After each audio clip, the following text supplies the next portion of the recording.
If you've ever tried creating music, you'd know that creating chords that fits your designated vibe can be one of the most challenging parts of it. I myself struggled for years creating songs that didn't fit the vibe I was going for at all, and ended up having to scrap multiple projects simply because it didn't fit the mood. However, eventually I figured out how I could match the vibe I was going for almost every time. I've split it into 3 parts on how to create a better chord progression, and it starts with something called numerals. Picture the note C. In the C major scale, C is the first one, so we're gonna call that 1. D is the second note, so we're calling that 2. Then we have E, which is number 3, and so on. Let's play a chord progression.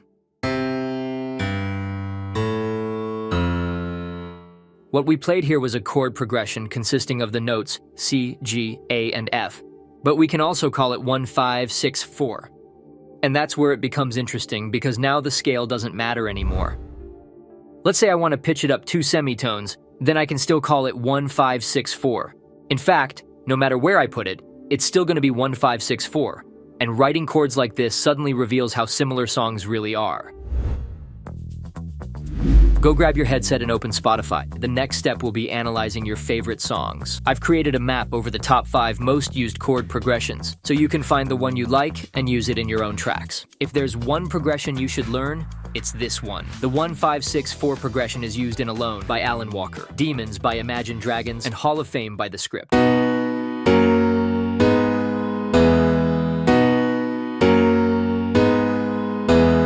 The second progression is the 6-4-1-5 chord progression. This progression is used in Hey Brother by Avicii and Burn by Ellie Goulding.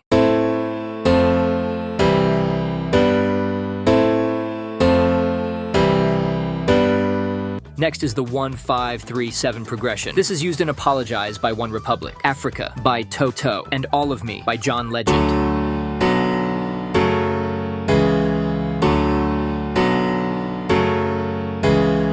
Then we have the 1-7-6-5 progression, used in Hit the Road Jack by Ray Charles and Sultans of Swing by Dire Straits.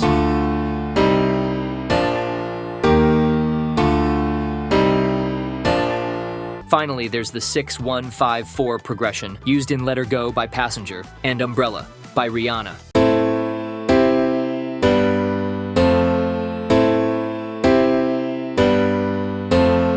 That concludes the 5 most popular chord progressions. As you can see, there are multiple progressions to choose from. And still, many of the same progressions are being used in songs that don't sound even remotely similar. But wait, does that mean we can just go around and steal others' chord progressions? No. It could quickly result in a copyright strike if you straight up copy both the rhythm and the chords. Fortunately for you though, we have made a chord progression MIDI pack containing 50 of the top chord progressions used today, split into different moods. So you can just drag and drop the MIDI you like and instantly get inspired. Here are a few examples from the pack.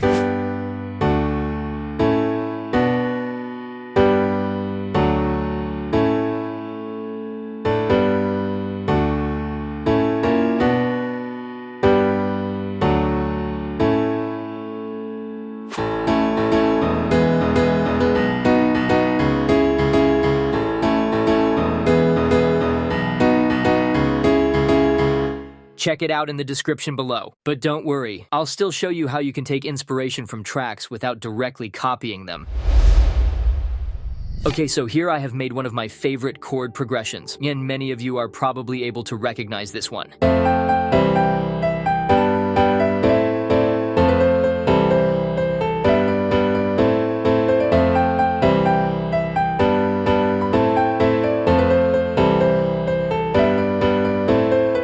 Now I'm going to change them up a bit and create my own melody on top.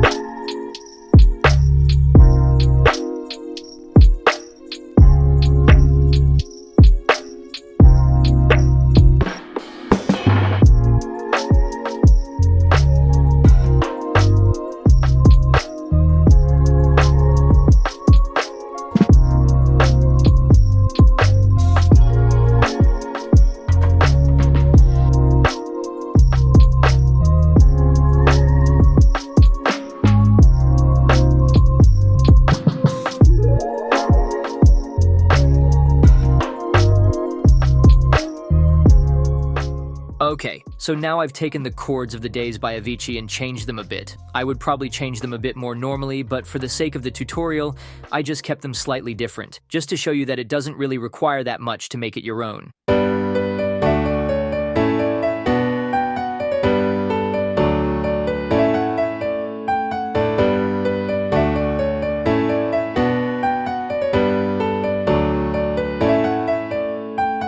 So basically I just created an Avicii track that didn't sound like a direct copy, but still kept his uplifting vibe simply due to the chords. Now, am I telling you to just copy other songs and not be original? No, but this is a great way of getting inspiration to your tracks. Try it out yourself and see what you come up with.